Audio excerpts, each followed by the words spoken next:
Acá nuestro invitado, Ricardo Patiño, es político, economista, ex canciller ecuatoriano. Nadie mejor que él para hablar sobre el tema esta mañana en Agenda Abierta. Ricardo, ¿cómo estás? Hola, bienvenido. Un gusto de saludarte. Buen Gracias día. por la invitación. A ti las gracias por haberte llegado tan tempranito. Prácticamente el primer café es esta entrevista. Sí, claro. Sin duda. Ricardo, nos preocupa muchísimo en qué estado se encuentra ahora mismo la justicia ecuatoriana después de estos últimos acontecimientos, viniendo además de un espacio en el que se considera que debe haber análisis y directa relación con el derecho internacional. La justicia ecuatoriana hoy se encuentra en un estado de quiebre total, de completa pérdida de credibilidad. Ese, como lo dice el presidente Correa, es una barbarie. No es un sistema judicial, no hay justicia. Es una persecución permanente contra todo lo que significó el gobierno de Rafael Correa, el equipo de trabajo que estuvimos con él. Y mira tú, acaba de resolver en la misma Corte de Justicia que es ilegal y arbitraria la detención, pero no importa, sigue preso. O sea, la ley en el piso, trapeando el piso con la ley, con las convenciones internacionales, porque esto hace referencia al tema de Jorge Glass, pero el tema internacional, o sea, la decisión del presidente de la República de atropellar todas las convenciones, la Declaración Universal de Derechos Humanos, la Convención de Viena, la Convención de Asilo Diplomático Interamericana, o sea, todo hecho trapo. Y sumado a eso, la decisión de lo que debía ser una corte de justicia, que es una corte de persecución en el Ecuador contra él. Lo que más nos preocupa es la situación personal de Jorge. Jorge está en peligro su vida, eso es importantísimo. Y yo creo que eso es importante y debe llamar la atención a los gobiernos del mundo, los gobiernos particularmente de América Latina, de decirle al gobierno ecuatoriano, ya no sigan atropellando las leyes, pero especialmente cuiden la vida de un hombre inocente como Jorge Glass. Sin duda. Aprovechando que has mencionado al expresidente Rafael Correa, quiero mostrar un elemento, por favor, para que el público también lo pueda ver, que ha sido publicado directamente a través de su cuenta, publicado por el expresidente Rafael Correa. Acá les muestro, por favor. Vamos a analizarlo y sobre esa base seguimos con nuestra siguiente pregunta. ¿Crees que actuó rápido la Fiscalía en esta segunda apertura? Y espero que se tome el tiempo necesario para encontrar, para construir un caso en verdad fuerte. ¿Actuó rápido la Fiscalía en esta segunda apertura? Y espero que se tome el tiempo necesario para encontrar, para construir un caso en verdad fuerte, y para eso necesita la información que tanto Unidad de Análisis Financiero como las empresas contratadas deben realizar. De lo contrario, ¿cómo sustenta el caso? O sea, Glass de alguna manera está preso por la fuerza de las circunstancias, no por las pruebas construidas por la Fiscalía. Si usted revisa... Pero eso es que la defensa de Glass dice que no le han probado nada, pues. Pues efectivamente puede tener la razón, pero si usted revisa un informe y encuentra, si es que le encuentra a usted una ruta de dinero, a Jorge Glass no le encuentra. Eso hay que construirlo con fuerza, ¿sí? Y estamos en un momento histórico, no solo del Ecuador, sino de estos países como Argentina. ¿Y crees que actuó rápido? Ricardo, la fuerza de la circunstancia, un poco podríamos casi convertirlo en sinónimo de lo que necesito para nuevamente ir contra el correísmo y utilizar esto para temas electorales. Es casi sinónimo lo que ha dicho. Pero para poner en contexto, uno podría pensar que esta persona que ha hecho esa declaración es un abogado de Jorge Glass. No, es un enemigo político de nosotros. Es el que reemplazó a Villavicencio, que fue asesinado en la campaña electoral, quien lo reemplazó. Él y Villavicencio han hecho libros, publicaciones en contra del correísmo. O sea, no está diciéndolo un amigo nuestro, sino un enemigo político, un adversario político de nosotros. Y lo dice claramente. Lo dijo la fiscal en una entrevista que hicieron hace pocas semanas, que le hicieron en una cadena de televisión. También lo dijo. Cuando le preguntaron, ¿pero hay pruebas contundentes? No hay pruebas contundentes. O sea, evidentemente Jorge Glass está preso como una venganza de la derecha ecuatoriana y también del imperialismo. Totalmente. Por lo que en el gobierno de Rafael Correa se hizo en beneficio del pueblo ecuatoriano y, por supuesto, poniendo a raya a los sectores que se aprovechaban antes del gobierno de Correa del Estado ecuatoriano, que vivieron del Estado ecuatoriano, que se llevaron los recursos en inversiones de los recursos de los ecuatorianos, por ejemplo, en los bancos internacionales. Todo lo que ellos hicieron, el reparto del petróleo siempre en perjuicio de los ecuatorianos, todas esas cosas que el gobierno de Correa cambió, ahora lo que están haciendo es vengándose y diciendo no queremos que un gobierno, no queremos que asome ni siquiera la posibilidad de un nuevo gobierno de izquierda, un nuevo gobierno progresista, popular, como el gobierno de Correa. Lo que están haciendo es dándonos todos los días, cada vez que alguien habla. Yo estoy ahorita dando esta entrevista, mañana me van a comenzar a sacar alguna cosa, me van a inventar algo. No tienen que inventar. En el caso de Rafael Correa, como sabemos, lo condenaron por influjo psíquico. A Jorge lo han condenado por el tema de Odebrecht. Ya en el caso de Odebrecht quedó demostrado que esas pruebas eran falsas. Después por el caso Singue, de una exploración en el Ecuador, ya lo declararon inocente. Y en el caso famoso también del influjo psíquico, también a él lo involucran en este caso. O sea, en todos los casos está demostradísimo que es inocente. Pero además de eso, bueno, si alguien pudiera decir, no, pero le encontraron 2 reales, $1, medio dólar que tiene depositado en alguna cuenta, en algún sitio. Nunca nada. Es solamente persecución. Por ello, nuestro pedido a los gobiernos latinoamericanos, americanos y mundial y del mundo es que, por ejemplo, una importante decisión que pueden tomar es sacar a sus embajadores, llamar a sus embajadores que están en el Ecuador, a sus capitales, para que sea una medida de presión. No queremos que se hagan sanciones contra el pueblo ecuatoriano, nunca lo vamos a pedir. A propósito de eso, incluso, ya a Correa le han puesto otra denuncia, la denuncia por traición a la patria. ¿Por qué se menciona estos temas? Y dicen que Rafael Correa está pidiendo la sanción contra el pueblo ecuatoriano y que es traidor a la patria. No, de ninguna manera. Lo que él ha dicho es que es gravísima la situación y que debía haber reacciones de los gobiernos, pero no para afectar al pueblo. Por eso nosotros planteamos que retiren los gobiernos, después de esta violación tan flagrante, no solamente a una convención internacional y una violación en el territorio ecuatoriano, estamos hablando de una violación a una norma de conducta mundial. Es respetar las sedes diplomáticas. Si esto no se... si esto queda en la impunidad, vamos a tener mañana, pasado mañana, lo que sea. Repitiendo la historia. O sea, todo el mundo va a comenzar a decir, bueno, si lo hizo el Ecuador, que es un país pequeño, pequeñito, no le pasó nada. Yo que soy alguien presidente de un país mediano o grande, hago lo que me da la gana. Y esto se convierte en la selva, la ley de la selva, no las convenciones internacionales. Por eso es necesario darle una lección al gobierno de Noboa, por un lado, retirar a los embajadores, que es nuestra sugerencia, y que, la única manera de comenzar a conversar con él sea que le entregue el salvoconducto a Jorge Glass y salga Jorge Glass de esta tortura en la que lo han metido, como hemos podido observar en las imágenes. Ricardo, usted como ex canciller, con la experiencia que ya tiene en relación a cómo manejan los países este tipo de temas, lo que usted ha mencionado, lo mencionó México automáticamente que sucedió ello. Nosotros hemos realizado un estudio pormenorizado del expediente de Glass y nos hemos dado cuenta de que es un perseguido político. ¿Existe la posibilidad de que tanto México, desde la posición en la que está denunciando a Ecuador ante la ONU para que sea expulsado, y entre los otros países, que la presión internacional pueda hacer cambiar de opinión al gobierno? Le pregunto por qué, porque internamente dentro del gobierno de Noboa también existen quiebres importantes. No hay vicepresidenta del Ecuador en Ecuador, está en estos momentos en otro lugar haciendo otra función. Los ministros que han sido interpelados, que han sido llamados para precisamente hablar sobre este tema, pretendían hacer una declaración privada, sin el espacio, sin la apertura a la prensa. ¿Qué sucede internamente? ¿Usted cree que pueda influir la política exterior en ello? Yo creo que sí, debería hacerlo. Una limitación que tiene Noboa es que hay una consulta popular en unos días, 21 de abril. Estamos hablando de este domingo. Y esa consulta popular, él ha puesto una serie de preguntas, que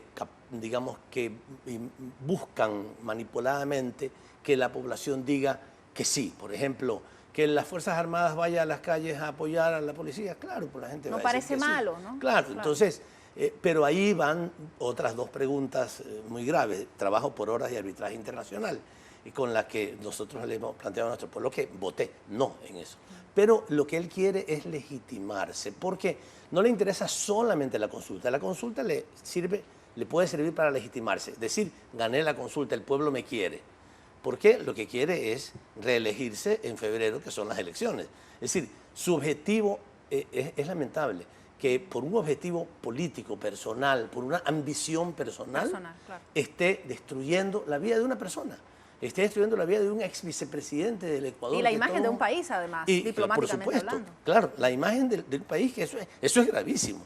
Mira tú, que es que paradoja, ¿no? En el año 2012, cuando el Reino Unido nos amenazó a través de una cartita de que quería entrar a la embajada ecuatoriana en Londres para sacar a Julian Assange, cuyo asilo nosotros estábamos estudiando, la OEA se reunió, siendo la OEA, se reunió y respaldó al Ecuador y recriminó al Reino Unido. Ahora, eso fue en el gobierno de Rafael Correa, que ayudara a su canciller.